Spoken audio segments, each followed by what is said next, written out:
change pas le moteur. C'était Muriel Dac sur Nostalgie en 1986. On enchaîne tout de suite avec un autre Gold qui va vous rappeler des souvenirs. Gilles Gabriel, Flou de toi sur Nostalgie. Oh putain, c'est moi. C'est moi.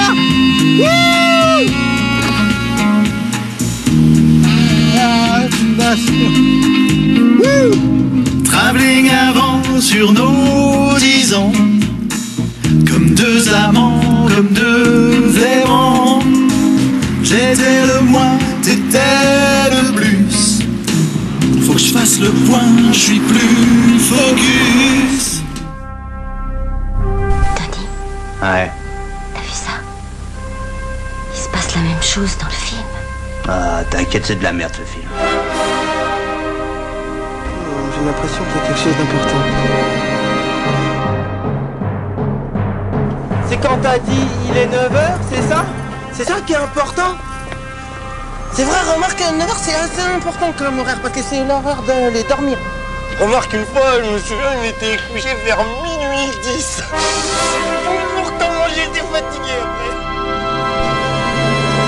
Oh, j'y passerai des jours, des nuits, des mois s'il le faut. Ah non, de Dieu, bordel de merde. Oh, tu m'entailles. Tu m'en fous. Oh, je suis fou. Oh, proche de Dieu. Oh, ton cul. C'est mon génie.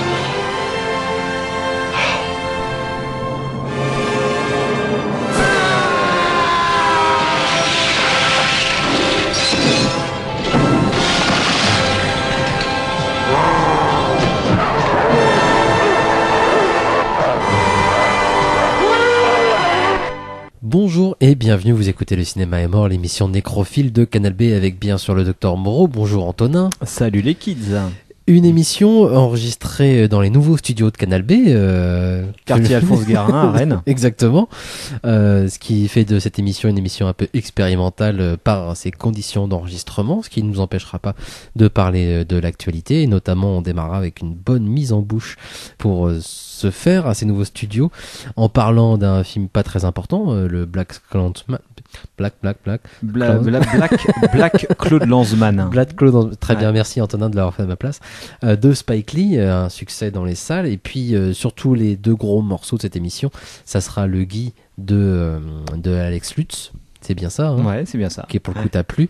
Et puis un livre qui s'appelle Le Bon, la Brute et le Croyant. Déjà ça fait mal. Consacré donc à Mel Gibson, un livre de David Da Silva chez Leitmotiv. On va démarrer tout de suite donc cette émission et on s'excuse, enfin moi je m'excuse en tout cas auprès des auditeurs, soit pour la qualité du son, soit pour du coup cette ambiance un peu différente peut-être, je ne sais pas. Oui, on ne sait pas, il faut qu'on s'y fasse. Hein. Voilà, par rapport à ces nouveaux studios. La petite histoire, c'est que c'est difficile quand on a des vies de famille, qu'on ait de travail, qu'on participe à la croissance de Speed, de trouver des moments où se retrouver au studio de Canal B et abandonner nos familles, et donc voilà. Donc on n'abandonne pas les familles et on fait quand même une émission. Voilà. Donc on démarre tout de suite avec ce Spike Lee. Ça faisait longtemps, je crois déjà, qu'un film de Spike Lee n'était pas sorti en salle. Ses derniers films, à ma connaissance, en tout cas, sortaient directement en vidéo, voire pas du tout en Old France. Boy, il est sorti en salle. Ah oui, c'est vrai, il y a eu son remake de Old Boy. Ouais. Parce que je pensais, moi, à son Miracle à Santa Ana, ou des films de ce genre, qui étaient pas du tout des mauvais films, même si c'était quand même pas génial, mais tu te rends compte que Spike Lee reste je pense, un très bon réalisateur. Il l'a montré même avec des films de genre. Je pense à Inside Man ou des choses comme ça qui n'étaient pas ses films politiques ou quoi que ce soit. Et c'est un très bon metteur en scène avec La 25e heure aussi. Bref. Et même Old Boy, moi je le trouvais pas pire que l'original, que j'aime pas particulièrement en fait. Je trouvais ça pas bon, mais pas pire que l'original en fait. Moi je connais très peu Spike Lee en fait. C'est pas un cinéaste, et d'ailleurs il faudrait vraiment que je m'y penche. Clockers ou The Right Things, voilà. voilà. Par contre c'est vrai que dans ses dernier film, La 25e heure, c'est un film que j'aime énormément. Il y a un rapport hyper fébrile par rapport à une actualité brûlante, c'est-à-dire le 11 septembre, et notamment à travers une scène qui est absolument délirante dans La 25e heure, avec en arrière-plan le Ground Zero, qui est une scène qui est vraiment complètement folle. Et donc Spike Lee, parce que le film est quand même, c'est un film avec Edward Norton, donc c'est pas évident à regarder, quoi. Bah, moi, je sais que c'est un film, là, ça fait quelques années que je l'ai pas vu, mais je l'ai vu plusieurs fois à une époque, et j'aime beaucoup ce film. Et je crois que c'est bien, mais d'ailleurs, Edward Norton, il fait plus rien. Edward Norton, ça fait partie des mecs sur lesquels on pouvait miser pas mal d'espoir à une époque, après Fight Club. Enfin, moi, par exemple, je faisais partie des gens qui misaient pas mal sur Edward Norton, mais qui finalement n'a jamais confirmé mes espoirs. Et pourtant, il le sait que je misais des choses sur lui. Il a jamais rien foutu. Et donc voilà, moi Spike Lee, là, quand je vois Black Landsman, bon bah je le vois effectivement comme un film de Spike Lee, mais en tant que Spike Lee comme figure un peu d'autorité dans le cinéma américain, c'est-à-dire quelqu'un qui a un nom. Et donc forcément, je le reçois avec beaucoup. Je l'attends avec quelques attentes, quoi, vraiment de grand cinéma. Au final, il y a deux façons de voir ce film. Hein. C'est soit on le prend comme un produit de consommation courant, et effectivement, on se rend compte que c'est plutôt de bonne facture, que c'est relativement enlevé. Et si on le prend en tant que film de cinéma, il est absolument inepte, inepte de tous les côtés. Effectivement, le film a une sorte de résonance maintenant parce que les gens qui ont un minimum d'intelligence, recherche d'intelligence politique, même pas d'intelligence politique, mais de savoir-vivre, j'ai envie de dire, enfin bon d'humanité, ou je sais pas, quelque chose comme ça, forcément ont besoin d'être rassurés par rapport à tout ce qui se passe dans le monde. Donc forcément, c'est le film sur lequel on va se diriger.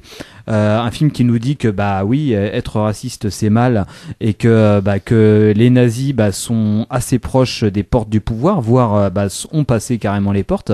Donc forcément, on est tous d'accord avec ça. Mais le film, il n'arrive pas du tout à déployer cette problématique-là. C'est-à-dire il se repose sur des ingrédients scénaristiques hyper simplistes, qui fait que Spike Lee montre tous les membres du Ku Klux Klan comme des gros dégénérés débiles, que ça soit le gros demeuré qui a fumé probablement trop de shit, qui est là-dedans parce que c'est cool, parce qu'on boit des bières, ou le mec hyper violent qui est là parce que on a l'occasion de temps en temps de défourailler, à l'intellectuel qui pour le coup est un personnage qui maintenant est un personnage plutôt public aux États-Unis, qui est le mec qui a donné une sorte de respectabilité au Ku Klux Klan, c'est-à-dire une sorte de Marine Le Pen américaine, qui lui est montré comme une sorte de gros puceau un peu nul, quoi, un peu inepte, un peu inoffensif.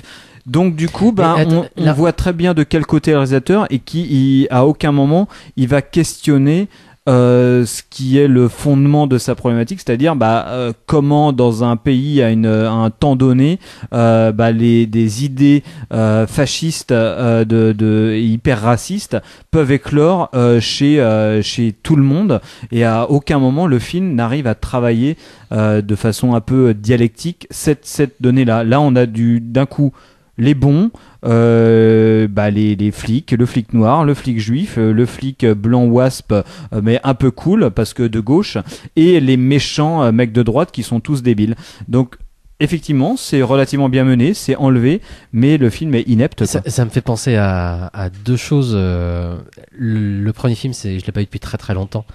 C'est American History X, alors peut-être parce qu'on parlait d'Edward Norton, qui, sous couvert de présenter de chaque côté des bons et des mauvais, tombait dans la même forme de manichéisme selon moi. Donc le fait de montrer juste les racistes comme des cons et puis les autres comme des pas cons, c'était pas forcément le pire à faire selon moi. Je pense j'ai pas revu American History X depuis très très longtemps, mais dans mon souvenir c'était un peu ça. Il y en a des biens.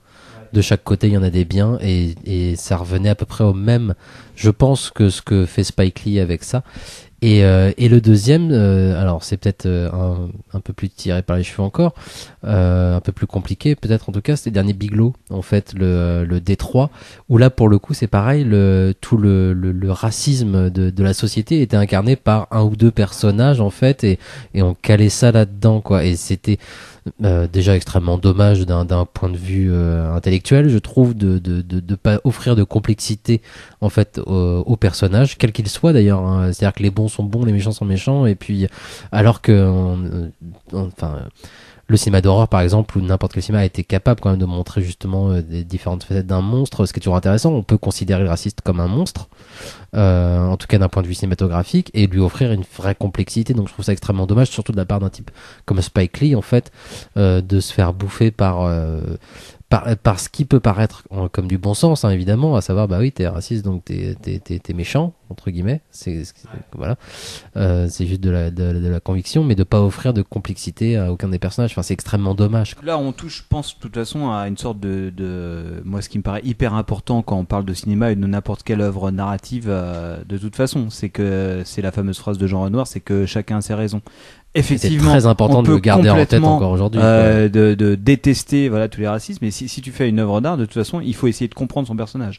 Même si ton personnage c'est un pur méchant ou je sais pas quoi. Oui, ça peut être vraiment un vrai idiot, c'est pas le problème. Ou sinon tu fais, et là c'est là où le film le film a le cul entre deux chaises, c'est-à-dire qu'à la fois il se veut une sorte de polar relativement réaliste, et on sent bien que l'horizon quand même, j'ai pu comprendre. En fait, l'horizon formel de son film, et on le voit plus particulièrement à travers la communication autour, mais aussi à travers quelques scènes, c'est évidemment la blaxploitation. Où effectivement, quand on est dans la blaxploitation, on est dans un genre qui se pose comme genre, où d'un coup la caricature est permise en fait, où on peut vraiment y aller à fond, pousser les potards. Je pense à un film dernièrement, Red State de Kevin Smith, qui allait à fond dans la peinture de gros dégénérés américains hyper racistes qui séquestraient, il me semble, des. Et voilà, oui, mais on était vraiment dans un film de genre. Mais là, d'un coup, on était dans un film de genre. Enfin, son horizon était ailleurs que dans le tract justement. Ouais, c'est ça. Alors que là, vu que le film est à la fois dans cette chaise de genre, on est dans un cinéma de pur plaisir, de pur catharsis ou je sais pas quoi, et puis aussi on raconte une histoire vraie, est-ce que c'est une histoire vraie, ça marche dans aucun des deux côtés. Je spoil, mais la toute fin est plutôt bienvenue, effectivement. Vu que le film me décevait un petit peu, la fin qui a un brusque retour à la réalité avec des images d'archives de Charlottesville, tu dis au moins, voilà quelque chose de dérangeant, des images un peu dérangeantes. On voit des trucs de violence réelle et tout ça, parce que sinon, tout le film, il est hyper confortable. Et ce qui est un peu dramatique pour ce genre de film, parce qu'à aucun moment, à part dire, oh là là, avoir envie de cracher sur l'écran parce que le mec est un peu con, c'est hyper confortable. Je dis ça dans mon souvenir, encore une fois, c'est un truc que j'ai pas eu depuis longtemps, mais dans mon souvenir, son film sur Malcolm X était quand même assez c'était long, et ça ressemblait un peu à un pensum des fois, mais dans sa représentation du personnage justement, il pouvait trouver quelque chose d'un peu dérangeant, parce qu'il passait du temps justement à montrer aussi toute la jeunesse de Malcolm X et tout le côté sombre du personnage, ce qui était quand même super intéressant, en sachant très bien que Malcolm X c'est une de ses figures évidemment les plus importantes de sa vie, quoi. Et il n'hésitait pas à mettre les mains dans le caca un peu justement, et à montrer les problématiques. Voilà, après ça, peut-être sur la dernière partie justement, ça partait un peu en cacahuète parce que il devenait un peu le parfait. Dans mon souvenir, je l'ai pas vu depuis très très longtemps, et je suis pas sûr de vouloir revoir un film 3h30 de Spike Lee tout de suite. T'es en train de dire, faudrait que je vois ça, mais là 3h30 d'un coup. Non, mais j'ai dit 3h30, j'ai l'impression que ça durait 3h30. À un moment, je me ferais ma mini rétro personnelle de Spike Lee, et je sais que dans la 25e heure, justement, le personnage d'Edward Norton, avec la scène la plus connue, c'est une vraie diatribe hyper haineuse contre toutes les différentes communautés ethniques ou culturelles new-yorkaises. Non, c'est pas bien ça. Mais du coup, là, on suit ce personnage-là, et on voit bien que le personnage trimballe en lui un bon paquet de contradictions. Oui, par contre, en fait, dans mais la forme, BlacKkKlansman, il y a aucune contradiction. Bon, BlacKkKlansman, aucun intérêt, en sachant que c'est un vrai succès. En tout cas, ça a été un succès à sa sortie. Il y a eu un travail de communication assez important sur le film. C'est ce que les gens ont envie de voir. Voilà, ce qui n'est pas le cas du coup du deuxième film. Alors, est-ce que tu veux passer l'extrait avant ou après? On va juste passer un extrait du premier film de Alex Lutz que moi j'ai vu avant de voir Guy, parce que on en reparlera, mais moi la bande-annonce de Guy m'avait assez intrigué, ainsi qu'un message Facebook d'un critique que j'attendais pas sur une défense de Guy. Et donc je me dis putain, ce film-là, voilà, j'ai quand même envie de le voir. Hein. Donc on passe et donc j'avais regardé Le Talent de mes amis. On en redira peut-être un mot. 2015, donc 2015, premier long métrage d'Alex Lutz. Jetez-les dans la baignerie. Alex. Alexandre. Ah pardon, ça va? Putain, t'étais où? Je t'ai appelé 50 fois. Bah ici, là. J'ai rentré il y a une demi-heure. Mais j'ai laissé mon portable au bureau, je l'ai branché, puis paf. T'as vu, j'ai remonté mon clavier, il marche encore super. Ouais. Tu devais venir me chercher à 16h en taxi. On avait la gynéco aujourd'hui pour la nouvelle FIV. Ah, pardon, je suis désolé. Mais tu sais, j'étais à l'atelier de Thibaut, là, mon pote des conférences. Du coup, j'ai oublié. Mais toi, pourquoi tu rentres que maintenant, du coup? J'ai fait un malaise, je suis restée à la clinique. Qu'est-ce qui s'est passé? C'est grave? Bah non, ça devait être... Écoute, je sais pas, nerveux peut-être, on s'en fout, non? Alex, on veut un bébé d'après ce que j'avais compris, non? Alors, j'aimerais juste avoir un peu l'impression qu'on fait le truc ensemble. On le fait ensemble, là. Je rate un rencard, c'est un crime. Non mais comment tu peux oublier ça? M'oublier moi? Tu le sais que j'ai peur que d'une chose, moi c'est les hostos, les médecins, tout ce bordel. Toi tu zappes. Tu sais ce que c'est une fécondation in vitro? Non parce que toi encore c'est ludique, tu vois, on peut en parler avec nos potes en rigolant. L'histoire du mec là qui doit se branler dans une salle d'hostos sur des magazines porno des années 80, ça va, c'est drôle. Tout le monde rigole. D'ailleurs on fait que ça, rigoler. À faire genre, tout va bien. Mais moi, tu sais ce que c'est pour moi en vrai ou pas? Moi, je me pique comme une conne, toute seule, des tonnes de fois, à partir de mon 4e jour de cycle. Et je me dis, encore un cycle pour que dalle, je me rapproche de la mort. Je me dis ça, je te jure. Hein. Je me dis ça. Le matin, tu pars. Bisous. Et moi, je me pique. Et je me dis ça. Et je t'en parle pas pour pas t'inquiéter. Moi, je veux juste que tu viennes pour me tenir la main parce que j'ai peur. Et toi? Est-ce que tu penses que je m'en fous, peut-être? Bah, faut croire, ouais. C'était donc un extrait du Talent de mes amis, le premier film d'Alex Lutz, qui moi m'apparaît comme un film assez inutile, hein, pas du tout un film, un mauvais film, c'est pas non plus un bon film d'ailleurs. Il y a quelques très belles scènes, je trouve, enfin très belles scènes, en tout cas des scènes assez justes, notamment comme celle qu'on vient d'entendre, voilà exactement. Mais grosso modo, rien qui me laissait espérer que ce type fasse un film considéré comme le meilleur film français derrière Keshish cette année, quoi. Ouais, non mais en fait moi le truc c'est que je savais même pas qui était Alex Lutz en fait, quoi. Donc alors moi j'ai a priori il a joué dans le dernier Les Visiteurs. Oui. Et je crois que c'est lui qui joue Spirou. Alors c'est possible aussi qu'il joue Spirou. Pour ceux qui ne connaissent pas Alex Lutz, il pourrait jouer dans un biopic de Klaus Kinski. Ouais, c'est vrai. Ouais. Je suis sûr qu'il ferait mieux Klaus Kinski que Klaus Kinski lui-même. Mais en fait là, Alex Lutz sont faits de gloire pour la plupart des gens. Ouais, c'est les Catherine et Liliane dont moi on peut me parler souvent. Alors, je sais pas ce que c'est. Catherine et Liliane, c'est les deux standardistes, la revue de presse d'une émission de Canal+, qui je pense que ça fait depuis longtemps. C'est les deux mecs travestis en nana qui font une revue de presse. Et donc l'une des deux c'est donc Alex Lutz et l'autre c'est je crois que c'est Sanchez son nom de famille, mais voilà qui jouait du coup dans le Talent de mes amis, voilà. Bruno Sanchez. De toute façon dans les Talents de mes amis en fait on a à la fois donc Alex Lutz, Bruno Sanchez et puis l'autre c'est dont j'ai oublié le nom et c'est fort dommage parce que ce mec là après j'ai appris en faisant des recherches que c'était le fils du chanteur qui a fait être une femme libérée, tu sais, c'est pas si facile. D'accord. Voilà, okay.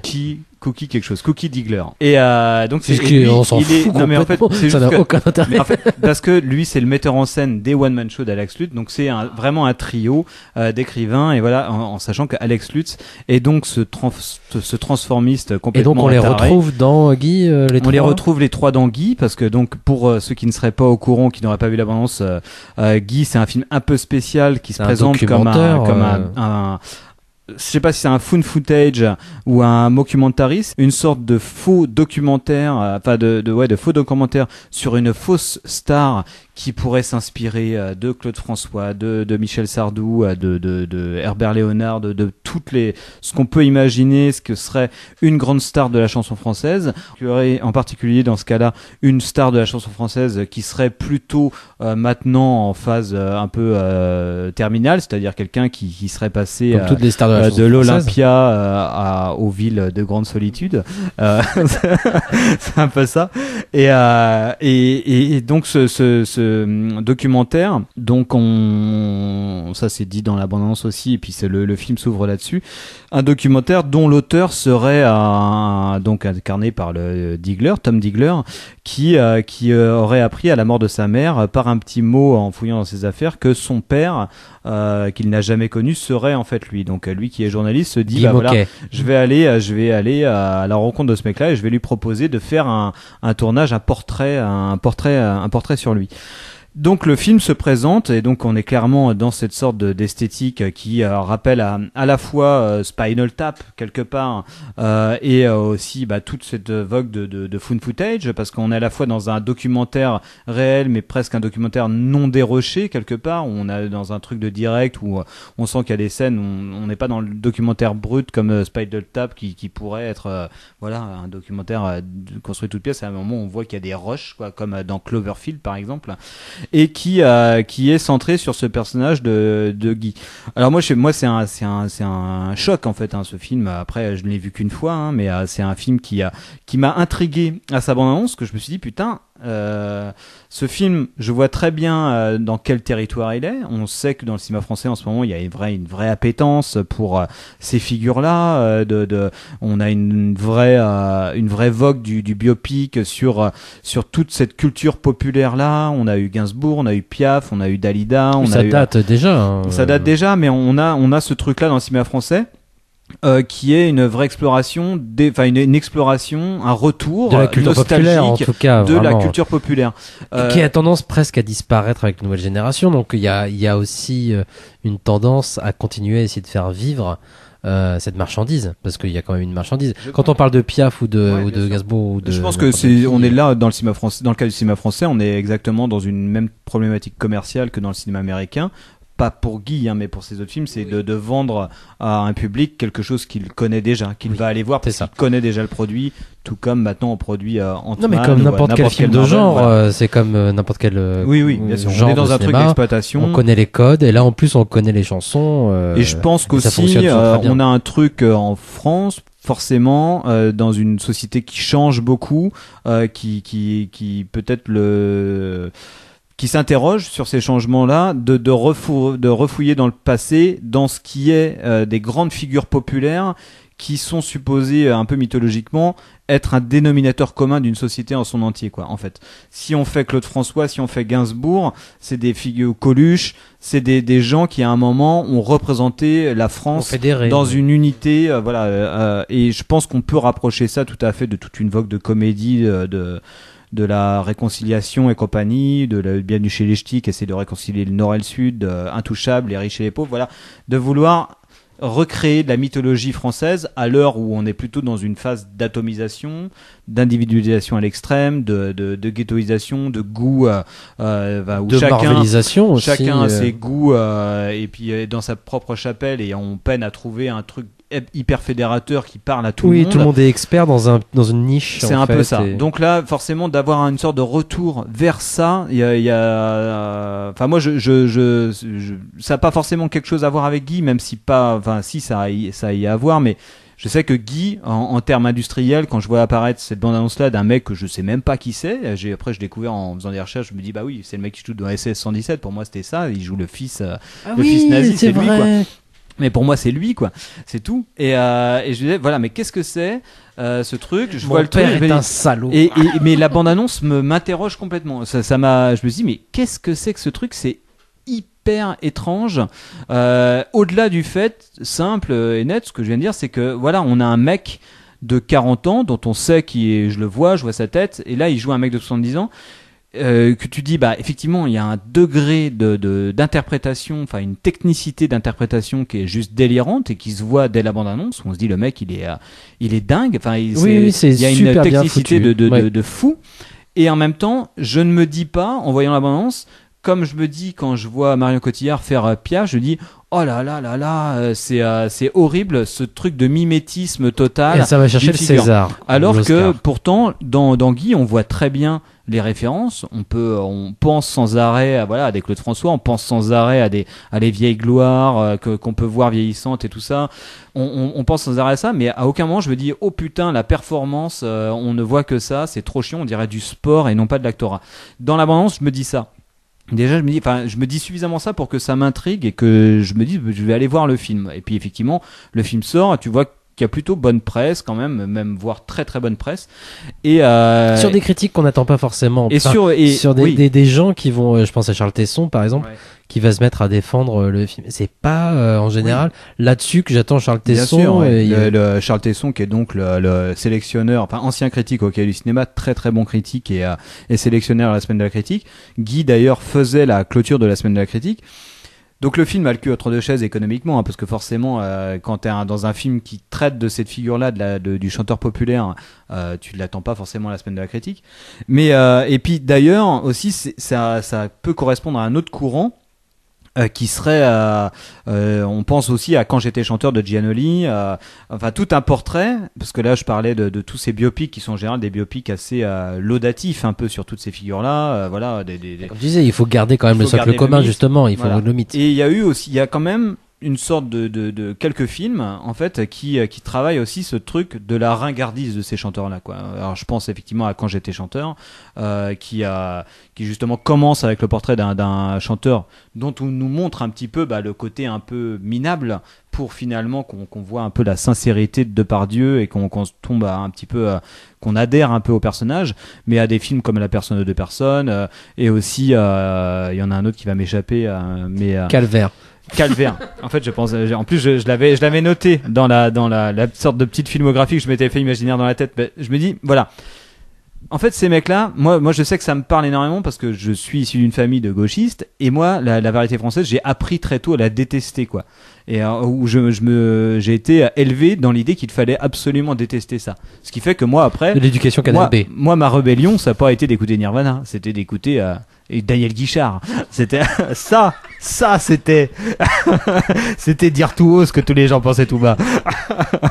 Et ce qui fait qu'en fait, j'ai une affection un peu perverse pour ça, parce que me dire, de toute façon, moi, Georges Brassens, Léo Ferré, tout ça, c'est un peu tiré par les cheveux, alors que au moins il y a la simplicité du truc. Mais en fait, et j'étais assez sensible, et je rattacherais ça à un autre film de l'histoire du cinéma français que j'adore, c'est On connaît la chanson de Alain Resnais, mais qui dit cette problématique très simple sur la variété en fait quoi, sur ce truc voilà, derrière des tubes qui peuvent paraître mièvres, niais, hyper à cœur ouvert et tellement simplistes, en fait ces chansons-là deviennent des sortes d'haïkus qui appartiennent à tout le monde et qui correspondent à un sentiment non pas nu mais que tout le monde va s'approprier en fait. C'est amusant parce qu'on parlait du Monde est à toi la semaine dernière. Bien sûr, oui, ça correspond, de Romain Gavras qui utilisait justement des chansons de Sardou ou de Daniel Balavoine justement, et on retrouvait ce que tu viens de décrire. Et je pense qu'il y a de ça. Je pense qu'on connaît la chanson qui est un film brillant d'Alain Resnais, dit beaucoup ça, et il va marier effectivement des références culturelles un peu plus nobles, genre Bachung, mais avec du Claude François et d'autres mecs. Bachung, c'était pas forcément noble. Bachung à l'époque, donc la chanson aussi quand même. C'est déjà une autre sphère culturelle que Claude François ou d'autres mecs encore plus sales qu'il y a dans On connaît la chanson. Mais à chaque fois qu'ils sont utilisés absolument sans aucun degré, sans aucun second degré, mais vraiment pour cette chanson-là parle d'une émotion. Et correspond dans un à son personnage aussi. Et alors que dans les chansons, on est dans un film où tous les gens ont du mal à s'exprimer, ne peuvent pas s'exprimer, n'arrivent pas à s'exprimer. C'est les chansons qui viennent exprimer à leur place, qui leur refoulent. En gros, c'est un peu l'idée du film. Donc voilà, ça fait une gigantesque introduction pour aborder Guy et pour un peu essayer de démêler. C'est l'introduction, ça. Et je dois parler de Mel Gibson après, moi. En fait, c'est juste pour démêler. Enfin. J'espère que ça pourra donner envie d'aller voir Guy. Moi, c'est juste que ce que je peux dire, c'est qu'en fait, j'ai fait que de pleurnicher pendant tout le film. J'ai trouvé ça hyper émouvant. Et en fait, il y a toujours un mystère que j'arrive pas à me démêler, parce que forcément, ça, pour revenir un peu sur ce truc de l'interprétation, je pense que c'est vraiment, c'est un film hyper étrange qui paraît, qui donc sur un mode tout le mode documentaire est incroyable en fait. On a d'un côté le film est fondé sur beaucoup de contradictions en fait, et comme c'est les contradictions de found footage, c'est qu'à la fois le found footage capitalise sur la puissance du vrai en fait quoi, la puissance de par la mise en scène, le fait que ça soit pas cadré, qu'on soit pas dans un système codifié de la fiction en général, donne vraiment du pouvoir au vrai. Là dans le Guy, on a une attention, on a une justesse d'observation dans tout ce que c'est la vie d'un chanteur en tournée, que ce soit les répétitions, la vie de tous les jours qui est absolument hyper précise et qui marche. Effectivement, qui fait écho à la justesse d'interprétation d'Alex Lutz, parce que lui recopie à la perfection toutes les tics d'un vieux déjà, et d'un vieux chanteur, et d'une vieille gloire, d'un vieux séducteur. Il arrive très bien à capturer ça. Et en même temps, à aucun moment, on considère, enfin, pour ne prendre que l'interprétation de Lutz, on n'est pas conscient que c'est quelqu'un qui joue, en fait, je pense. Et le film joue avec ça, en fait. J'ai l'impression. Il ne joue pas consciemment, mais je pense que l'émotion que je peux retirer de ce film, c'est que c'est un mec de 40 ans qui joue un mec de 70 ans qui essaye de se comporter comme s'il avait toujours 40 ans, en fait. Et c'est dans ce truc-là qu'il y a une émotion incroyable qui naît. C'est que c'est un film aussi sur le temps, forcément. C'est un film qui alterne des scènes de flashback, en Comme quelque sorte. t'en parles, on a l'impression que c'est Opening Night de Cassavetes, quoi. Ouais, bah, c'est même mieux. Non, mais en fait, le film alterne des scènes d'archives où là, le Alex Lutz en donne, non pas à cœur joie, mais où vraiment il y a un talent de maniériste à recopier un peu les vieux Scopitone, les vieilles chansons, les vieilles archives télévisuelles avec le grain de l'époque, toutes les attitudes de l'époque, la lumière de l'époque. Et sans que ça soit du pastiche. Ça, après j'y reviendrai, il y a un truc très intéressant aussi là-dessus. Mais là on voit qu'il arrive à vraiment à refaire tout ça. Et là j'ai perdu le film, donc je vais reprendre le fil que tu la canne que tu me tendais. Mais et en fait, il fait ça à fond. Donc, on est un peu dans ce truc ringard. Le truc ringard qui est pris en relais par ce personnage qui le regarde, donc le fils, qui voit ce mec-là, et se dit, bah ouais, mais moi, je trouve ça ridicule. Je trouve ça ridicule que il lui dit pas, mais il dit, il le filme comme un mec de 70 ans qui fait comme s'il en avait 40 en retournant sur scène et en chantant des trucs pour les midinettes devant un public qui a tous 70 ans. Et il le regarde avec sa femme qui est un peu ridicule. Il la filme, on voit bien dans le cadrage qu'il la trouve ridicule, que c'est une nana, et ça peut pousser un peu les potards assez loin, genre avec la femme de Guy, qui est quelqu'un qui parle d'astrologie canine en face caméra et tout ça. Donc on est vraiment dans un truc qu'on se dit, là on est vraiment dans le mockumentary, dans le sens moqueur, dans le sens Spinal Tap vraiment. Et il y a un pivot dans le film. Donc si vous voulez avoir le film, n'écoutez pas, c'est pas un twist ou je sais pas quoi, c'est qu'il y a un moment qui est dans l'abondance de toute façon où Guy regarde face caméra le mec qui le filme et lui dit, mais en fait tu me filmes pour te foutre de ma gueule, en fait tu me regardes pas, tu me regardes mal en fait, et regarde-moi vraiment qui je suis peut-être tu me trouves peut-être ridicule, mais c'est ce que je suis, ne doute pas de la sincérité de ce que je suis et tout ça. Et il y a forcément doublé avec ce truc du fait que nous on sache spectateurs que c'est le fils de ce bonhomme là, il y a un truc vraiment bouleversant qui se passe à plusieurs reprises à travers plusieurs scènes. Après voilà, moi j'attends vraiment de revoir le film parce que je pense, enfin évidemment il y a un talent de mise en scène qui est dingo là-dedans, qui vraiment se déploie dans un film a priori pas mis en scène, c'est un documentaire ou je sais pas quoi, mais on connaît ce que c'est, les trucs qui sont d'ailleurs utilisés dans la fiction pure, hein, le fait de filmer une scène de loin, cadrée avec derrière un poteau, genre je suis un peu voyeur, où le son nous parvient un peu à demi-mot, on se doute que dans la scène qui est en train de qui est capturée un peu furtivement et de façon voyeur, il y a quelque chose de très intense qui se joue, et on la filme de loin. Ça m'a l'air assez conventionnel tout ce que tu me racontes. Tout ça, c'est du truc qu'on voit beaucoup dans la fiction classique, mais aussi des fois dans les films de found footage. Oui, mais justement, c'est presque, c'est le genre de truc qui m'agace en général dans le found footage, bien sûr. de faire semblant justement de prendre un truc sur le réel, alors qu'on c'est pas. Enfin moi en tant que spectateur, j'y crois pas en général. c'est la peur que j'ai à revoir ce film-là. En fait, je me dis, enfin, en fait, j'ai tellement été bouleversé par ce film, j'ai vraiment pleuré comme j'ai rarement pleuré devant un film, que je me dis putain, mais moi qui suis un intellectuel, t'as un cœur de pierre, qui a un cœur de pierre, qui ne me laisse pas avoir par mes émotions, je me suis dit, j'ai été piégé, et mais je pense quand même, enfin voilà, évidemment j'irai me précipiter sur le film s'il reste à l'affiche. Oui, et pour l'instant c'est mal barré parce qu'a priori le film ne marche pas très bien. Disait, voilà, c'est que le film, d'après ce que j'ai entendu dire, d'après ce que tu m'as dit, hein, c'est que la salle restait un peu vide, et ce que je peux comprendre, c'est-à-dire comme on le disait tout à l'heure, il a encore économiquement le cul entre deux chaises. Les critiques de cinéma, mis à part quelques exceptions qu'on a citées par exemple, vont pas forcément s'intéresser à ça parce que c'est un type de la télé. Voilà, c'est pas sérieux quoi. Oui, et puis le grand public qui pourrait venir en masse dans les salles ne voit pas l'intérêt de cette chose qui a l'air d'un objet arty presque. Justement, ce faux documentaire, c'est pas. Mais c'est hyper étrange. Moi, je pense qu'il se passe autour de ce film, c'est que là, pour le coup, c'est vraiment presque un truc de la réconciliation. Encore une fois, c'est que là, on a clairement un film qui est construit de façon hyper intellectuelle, je pense, et sur un truc hyper simple d'émotion, hyper simple. Et je sais pas ce qui se passe exactement en fait, parce que même moi là, je vois en parlant, je m'excuse presque de trouver ça hyper brillant, même les chansons. Oui, c'était presque pas assez pas convaincant, alors que on sent que ça t'a touché, et finalement dans ce que tu dis de la construction même du film et de la façon dont il est fait, c'est vrai que moi je sens pointer quand même une sorte de réticence. Ouais, comme si t'avais honte.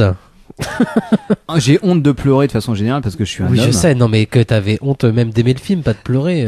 Non, après, moi, je sais que j'aime. C'est-à-dire que, justement, ce que tu m'as dit, tu t'es fait avoir, quoi. T'as l'impression, en tout cas, tu te poses la question, est-ce que tu t'es fait avoir? Ouais. Alors, si tu t'es fait avoir, c'est-à-dire que déjà, comme tu l'as dit, c'est que c'est bien fait, il y a un talent de mise en scène, donc dans tous les cas, c'est que c'est bien foutu, donc voilà. Oui, après, qu'est-ce que ça raconte après? Mais si ça t'a fait. Non, mais après, moi, en fait, il faut pas avoir honte de tes larmes. Non, mais en plus, c'est vraiment, c'est que j'ai peur. Là, ça a été assez fort, et j'ai peur de pas ressentir exactement la même chose. Mais je pense que ça m'a fait ça avec des caisses de films, en fait. Hein. Ça m'a fait ça avec Cri Chuchotement.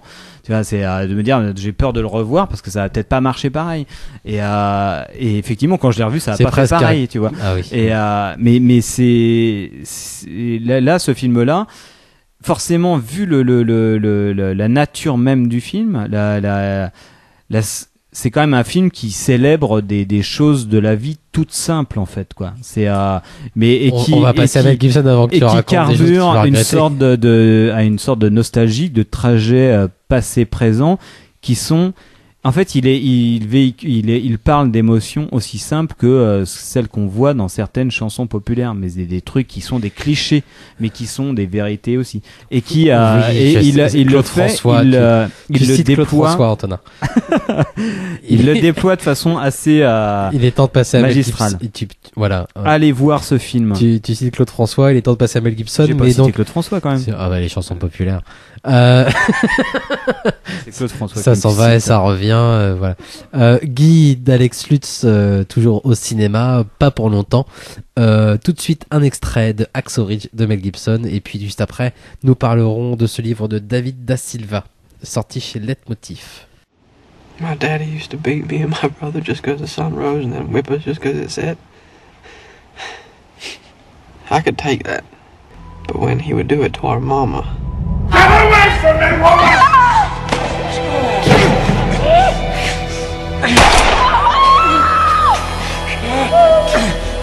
That's enough! No more! No! Do you hear me? Pull that damn trigger! Stop it! Stop!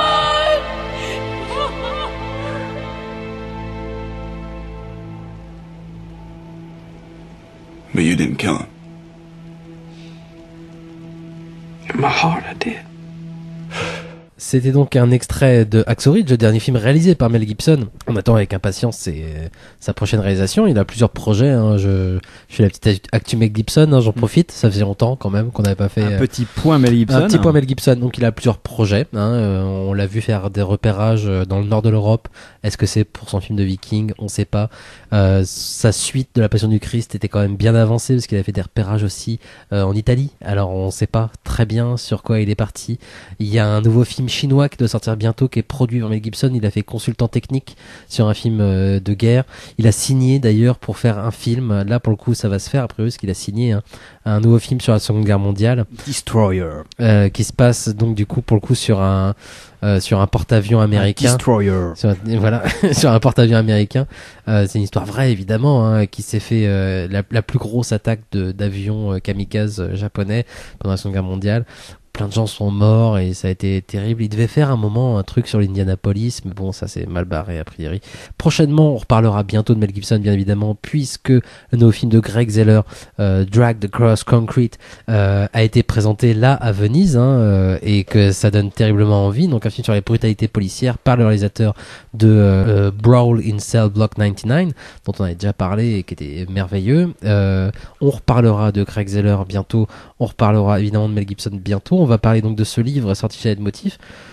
Avant même de parler du livre, je voudrais quand même revenir sur, évidemment, qu'est-ce que ça fait quand on apprend qu'un livre sur Mel Gibson qui paraît sérieux va sortir. On est content. On est content quand on apprend ça. C'était il y a quelques mois l'annonce, un livre de Leitmotiv qui est donc l'éditeur qui sortait la revue Ciné Bazar, par exemple, une revue d'entretien très intéressante, et qui sont passés chez Rouge Profond, hein, d'ailleurs, et le prochain numéro donc c'est Michael Mann, c'est des choses comme ça, donc ça donne très très envie, hein. Tous leurs sommaires sont très très beaux. Là ils sont partis. Leitmotiv du coup devient l'éditeur titré de David Da Silva. C'est son 5e livre, hein, quand même, en 2 ans chez Leitmotiv. Donc quand on apprend qu'il y a un livre sur Mel Gibson, on est content, on se dit voilà, enfin quelqu'un qui va le traiter sérieusement, même si on sait que c'est pas Toré, que c'est pas Philippe Garnier qui est en train d'écrire. On se dit bon, il peut y avoir quelque chose. Et puis là, on s'intéresse un peu à ce qu'a fait ce bonhomme et on va lire un de ses livres. Et par exemple, j'ai commencé à lire ce bouquin qu'il a écrit cette année, hein, d'ailleurs, hein, c'est sorti 3 mois avant, hein, sur Trump et Hollywood. Et c'est un cauchemar. C'est un cauchemar, ce livre, Trump et Hollywood, comme le livre sur Mel Gibson peut l'être d'ailleurs, hein, puisque donc David Da Silva, même si je suis convaincu qu'il aime bien le cinéma, mais il aime pas le cinéma comme on devrait aimer le cinéma quand on écrit un livre sur Mel Gibson, a fait une thèse sur le populisme dans le cinéma américain. Et du coup, la ressort à Tire-Larigot. C'est comme ça qu'on dit. À Tire et à Larigot. Je vais revenir après. Donc, livre sur Trump. Premier tome, hein, c'est censé être une trilogie, je crois, mais il va attendre de voir ce que fait Trump, en fait, pour continuer à écrire. Où on nous explique, grosso modo, par A plus A, que si il y a un méchant dans un film qui est banquier ou homme d'affaires, bah que c'est un film populiste. Alors c'est du populisme américain, pas populisme français, hein. Il y a des distinctions, évidemment il y revient, il y a une histoire du populisme, tout ça. Et je suis convaincu que sa thèse était très très intéressante et qu'il lui a passé beaucoup de temps, et donc du coup il faut forcément qu'il la recase. Sur Mel Gibson, j'étais pas très convaincu. Il a écrit un autre livre sur Stallone qui me paraissait beaucoup plus approprié, je pense, sur le populisme, justement, sur l'homme du peuple, tout ça, machin. Voilà. Donc à partir du moment où j'ai lu un peu le truc sur Trump, je me suis dit aïe aïe aïe, le bouquin sur Mel Gibson, ça me fait peur parce que c'est quand même écrit par un collégien et ça fait très très peur. Et puis, il y a une petite surprise à l'introduction de ce livre sur Mel Gibson. Une préface qui a été écrite par Fabrice Duvels. Fabrice Duvels qu'on aime beaucoup. Un court texte, hein, qui fait 2 pages et demie et qui est super beau, en fait. Et du coup, je peux pas m'empêcher d'en lire un extrait, même si je dis très très mal. Je vais essayer de rendre justice, malgré tout, à l'écriture, parce que du coup, ça fait plaisir de lire des textes pareils qui, justement, sont courts, sont d'une efficacité redoutable. Donc j'y vais tout de suite. Alors je vais peut-être de faire des petits montages dans le texte, hein, et je vais essayer de faire du mieux que je peux parce que je lis très très mal. Donc il a démarré en parlant de sa découverte de Mel Gibson quand il était tout petit. Il a aussi évoqué le fait que Mel Gibson était un metteur en scène délicat, puissant et provoquant. Et puis on arrive à la fin de son petit texte. Un fou de cinéma, un homme de foi en quête de rédemption et de transcendance, obsédé par la chair et la souffrance.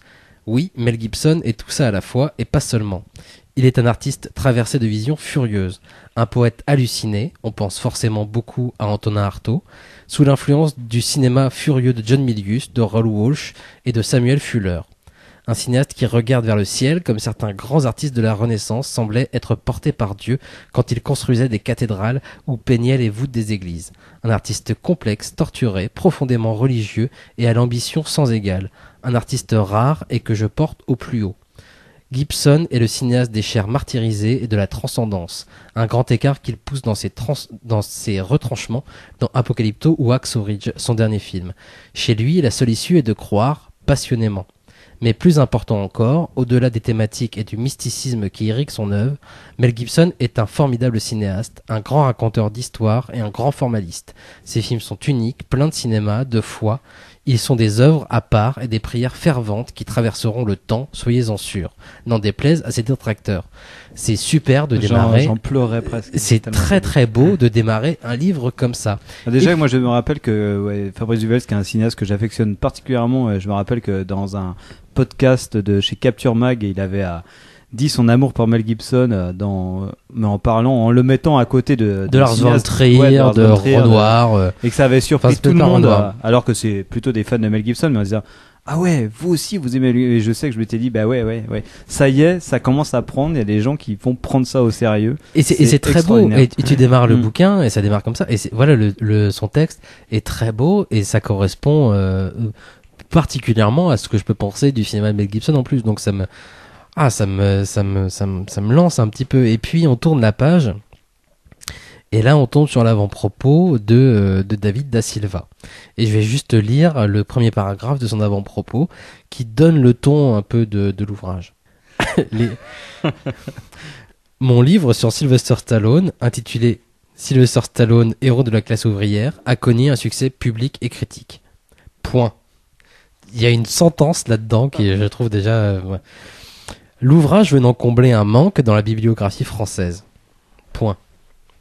Je vais arrêter de dire point à chaque fois, mais c'est vrai, la façon dont il écrit il y aurait un journaliste de Ouest France. Me trouble. Aucun ouvrage, avant le mien, n'avait été exclusivement consacré à la carrière de Sly. C'était surprenant, mais, en même temps, logique, tant l'acteur-réalisateur est déconsidéré en France car jugé trop populaire, crétin, beauf. Pourtant, ça c'est un mot que je déteste, je crois en fait. Pourtant, mon analyse de la carrière de Stallone a surpris, étonné, intrigué, même ses plus féroces détracteurs. Le livre a aussi satisfait ses fans, ces derniers ne cessant de me répéter que j'avais enfin mis les mots justes permettant d'exprimer leur passion pour l'acteur. Aujourd'hui, je pense que Mel Gibson mérite également qu'on étudie sa formidable carrière. À l'instar de Stallone, quasiment aucun ouvrage français ne s'est attardé sur la filmographie de l'interprète de Mad Max. C'est un collégien qui a écrit un reportage pour France 3 et qui quand il prenait le métro pour aller à l'école, s'est dit tiens, si j'écrivais un livre sur Mel Gibson, ça serait très très chouette. Et il l'a fait très très vite d'ailleurs, c'est impressionnant. Et à ce moment-là, je suis en train de me moquer déjà en fait de Da Silva, de son livre. Je ne devrais pas, pour deux raisons. Pour une raison, je devrais pas, c'est parce qu'on n'a pas écrit encore notre bouquin sur Mel Gibson. Et là, tout le monde peut dire, bah oui, vous avez qu'à vous bouger le cul. On l'aurait écrit, c'est vrai qu'il aurait pas écrit ce bouquin-là. Et tout irait mieux dans le meilleur des mondes, en fait. Et c'est vrai qu'avant même de m'être dit ça, je m'étais dit, il y a un scandale, un gros scandale, en fait, on nous a pas demandé notre avis quand on a écrit ce bouquin-là. On n'a pas demandé notre approbation. Et on nous a pas demandé notre accord. Ouais, en effet. On aurait dû nous demander notre avis pour qu'on participe au bouquin, qu'on soit cité dans même pas, et on nous a même pas demandé notre accord. Mais encore une fois, voilà, nous on n'a pas écrit de livre encore sur Mel Gibson, donc finalement c'est de notre faute si aujourd'hui il y a des bouquins de ce genre, et je suis désolé pour l'éditeur Leitmotiv. Un auteur qui ne peut pas s'empêcher quand même au long de son livre d'essayer de recaser les idées de sa thèse sur le populisme américain. Et je suis vraiment pas convaincu que Mel Gibson soit la meilleure personne pour essayer d'intégrer à essayer d'intégrer dans sa thèse sur le populisme, parce que c'est vraiment ça. De toute façon, c'est pas comme si on parlait de Mel Gibson et puis à la fin, à force de décortiquer finalement l'œuvre de Mel Gibson, puisque c'est de ça dont il s'agit. En tout cas, c'est ça qu'il voudrait faire, je crois, hein, mais c'est l'inverse qu'il fait. Non, on part d'une idée. Dans le populisme, il y a ça. Comment je vais faire pour faire rentrer les films de Mel Gibson dans cette idée que j'ai du populisme dans le cinéma américain? C'est ce qui peut être ce qu'on fait de pire dans n'importe quelle façon de penser, et encore plus quand c'est écrit sur du papier, quoi. C'est-à-dire que le fait d'imprimer ça, de mettre ça dans un livre, ça lui donne une importance. C'est ça qui me gêne le plus, en fait. Ça serait sorti sur Internet, ça serait un complément Wikipédia, parce que de toute façon c'est uniquement une page Wikipédia qu'on a déroulée, et puis on a fait du remplissage dedans après, avec quelques bonnes idées, mais quelques bonnes idées qui jamais à aucun moment ne seront déployées, exploitées, questionnées. C'est-à-dire que tout ce qui fait la puissance du cinéma de Mel Gibson, c'est ce qui manque à ce livre-là. C'est-à-dire quelque chose un peu de passion, justement, de la maîtrise, et énormément de maîtrise, de la passion, du style, et c'est tout ce qui manque à ce livre, et c'est extrêmement dommage. Pour terminer vraiment, parce qu'il y a un gros problème de style, évidemment, c'est un calvaire à lire, hein, ce livre. J'ai envie de lui donner une note tout de suite quand je dis ça. C'est une copie d'un collégien qui avait un exposé à faire, et il a fait son exposé, et sans doute, je suis convaincu que c'est pas quelqu'un de cynique, par exemple. J'en suis sûr. Je l'ai entendu même dans les chemins de la philosophie sur France Culture pour parler de Frank Capra après justement l'apparition de son premier livre chez Leitmotiv, donc c'était l'année dernière. Depuis, il y en a eu 4. Voilà, il y a pas trop de questions à se poser sur l'implication dans l'écriture du livre lui-même, je pense, même si peut-être qu'il écrit très très vite en même temps, mais en même temps il écrit très très vite et très très mal, ce que je veux dire. Voilà. Il termine le livre, pour tous ceux qui sont vraiment curieux quand même, par une conclusion où il fait un résumé de son livre en 2 pages, et qui résume très très bien son livre, vraiment. On n'en apprendra rien de plus dans le livre que ce qu'il y a dans la conclusion. C'est terrifiant. Enfin, moi, ça me terrifie de lire des choses pareilles. C'est l'un des pires livres que j'ai lu de ma vie. Vraiment, quoi. Et c'est très dommage parce que il y a des idées que, enfin voilà, nous on va écrire un livre sur Mel Gibson, on va le faire à un moment, c'est sûr. Il va falloir, parce que sinon c'est des gens comme ça qui vont continuer à écrire des livres sur Mel Gibson. Et là-dedans, il y a des idées qui évidemment sont bonnes à creuser. La relation au père dans les films de Mel Gibson, la relation au monstre, la relation évidemment au pouvoir, c'est intéressant. Mais ce David Da Silva, en fait, je pense, a été vraiment traumatisé par sa thèse. Il a dû y passer beaucoup de temps, en fait, et il refuse de voir autre chose qu'il y a que ça. Et puis surtout, il n'est pas passionné par le cinéma, justement, je pense. Qu'il n'est pas profondément, c'est pas un truc qui est inscrit en lui, le cinéma. Il connaît bien la culture américaine, je pense. Il connaît plein de choses, sans doute d'ailleurs, sur même la philosophie américaine, mais pas sur le cinéma.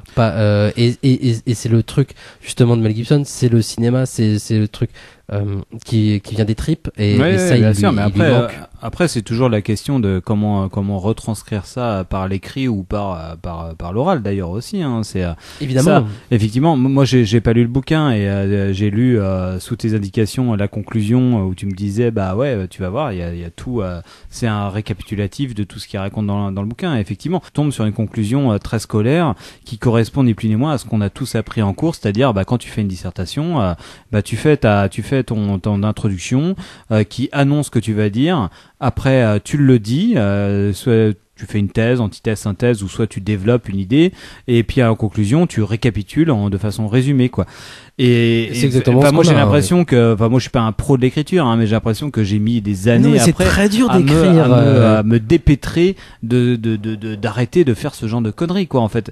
Mais et c'est pas pour dénigrer le système scolaire, parce que je pense que c'est bien pour réussir à mettre de l'ordre dans, bien passer par quelque chose pour mais en même temps, voilà, c'est si t'as pas une aisance dans l'écriture, de toute façon, voilà, si tu t'en Mais c'est ni plus ni moins que dans n'importe quelle création, c'est que tu t'en remets à des formules et que ces formules-là, de toute façon, elles feront toujours écran entre ce que tu penses réellement et ce que tu as envie d'exprimer et ton lecteur. Et au bout d'un moment, il y aura toujours ce filtre. Et le travail que tu n'as pas fait aussi. Et peut-être, probablement, peut-être que tu le décris. De toute façon, je pense que le mec, a priori, c'est feignant, parce qu'il y a aussi l'inverse. Hein. Des bouquins de cinéma, on sait que l'édition de cinéma ne va pas très bien, il n'y a pas grand chose de très intéressant à se mettre sous la dent. C'est souvent il y a souvent ce truc où d'un coup tu vois qu'il y a une thèse qui est publiée, mais les thèses c'est insupportable à lire.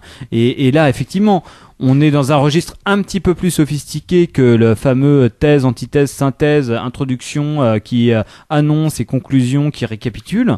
Mais souvent, voilà, les thèses qui sont publiées chez des éditeurs comme l'Harmattan ou tout ça, à aucun moment tu ne peux ressentir là-dedans une sorte de conviction, de désir, d'amour pour l'objet que tu es en train de décortiquer, tout ça. Et c'est là que j'ai pu traverser du bouquin, c'est que là en plus, il n'y a même pas cette rigueur scientifique. Dans les bouquins, les thèses et tout ça, tu as une rigueur scientifique qui de toute façon est chiante à lire. Mais voilà, au moins tu peux y trouver éventuellement ton compte, même si c'est moi, je fais un appel aux étudiants qui nous appellent. Si quelqu'un fait une thèse sur Mel Gibson ou en mémoire même d'ailleurs, hein, je suis prêt à lire un mémoire. Ça m'intéresse énormément. Et il est temps, c'est-à-dire que vous cherchez de tout temps, les étudiants quand ils vont faire un mémoire ou une thèse vont peut-être chercher. Très bonne introduction. Vont peut-être chercher quand même. De tous les temps, les étudiants ont cherché. Chercher le petit truc qui coince, que leur prof non, il veut pas trop ça, c'est pas intéressant. C'est comme ça qu'on fait avancer les choses. C'est comme ça que voilà, on voit aujourd'hui des Carpenter dans des musées. J'ai pas envie qu'on mette Mel Gibson dans un musée tout de suite, hein, ou laissez-moi le faire avec lui. D'ailleurs, on sera content d'aller boire un coup dans un musée Mel Gibson. Mais je suis pas pressé qu'on le fasse. Mais au moins, en effet, comme tu le dis, il y aurait une certaine rigueur, peut-être un travail de recherche. Et c'est vrai que là, à aucun moment, on sent ça, on sent des bribes. On se dit, tiens, là, il a une idée, il a écrit sur un coin de table, et puis en un quart d'heure, il a écrit un chapitre sur ce truc-là, en délayant, en faisant du remplissage, voilà. C'est l'équivalent dans le livre du tourné-monté, quoi. Il a écrit ça. C'est un peu ça, et ça m'ennuie profondément en fait. Ça m'ennuie profondément, en effet à cause de son sujet. Ça aurait été sur n'importe quoi d'autre, j'aurais arrêté le bouquin très très vite. Hein. Je l'ai continué à cause de son sujet. Mais ça me désole énormément que ça soit imprimé en fait. Moi ça donne une importance énorme que ça soit un livre. C'est-à-dire que ça pourrait être le mien ce truc et ça serait peut-être pas génial. Jaloux. Mais non, mais ça serait peut-être pas génial, mais au moins ce que je promets c'est d'y mettre un peu de passion quoi. Et là c'est pour finir, je répète que par contre le texte de Duvels qui fait l'intro, et pour moi il a pas sa place dans ce livre, parce que justement tout ce qui manque au livre est dans les 2 pages qui font l'intro justement. Et là pour moi justement t'as besoin que de 2 pages parfois pour dire des choses, et ben voilà, là ça suffit. Peut-être qu'il faut pas écrire un bouquin sur Mel Gibson, peut-être qu'il faut juste encadrer la préface de Fabrice Duvels en fait. Il est temps de se quitter, on a déjà dépassé notre horaire, c'est un peu compliqué étant donné encore une fois qu'on est dans les nouveaux studios de Canal B, il faut qu'on s'y fasse. Merci. Non, on est en plein déménagement, je pense. Mais non, mais ça va, on est bien entouré quand même. On a tout ce qu'il faut sur place. Merci à vous de nous avoir écoutés. Merci Antonin de nous avoir invités chez toi pour enregistrer cette émission. On va se quitter avec un dernier extrait que tu nous as concocté d'ailleurs et qui clôturera, je pense, à la perfection cette émission un peu particulière qui ne sera peut-être pas la dernière dans ces conditions d'ailleurs. Hein. Et puis n'oubliez pas la séance du dimanche soir qui aura lieu donc le 23 septembre à l'Arvor à 21h15. Les beaux gosses de Riyad Satouf. Ça va être super. Venez nombreux. Merci à vous. À très bientôt. Des bisous. Il y a eu un moment de radio sans doute pour moi le moment de radio le plus fort que j'ai vécu, même, c'est-à-dire le moment de la surprise. Le truc n'est pas verrouillé, c'est totalement sincère. Je me demande d'ailleurs si c'est pas unique à la radio, en tout cas. J'ai pas regardé, moi en tout cas, je n'en ai pas le souvenir d'une émission de cette nature faite avec une telle sincérité et qui montre bien la puissance du direct également, l'agilité de la radio. C'était un moment de grâce. Voilà. C'était un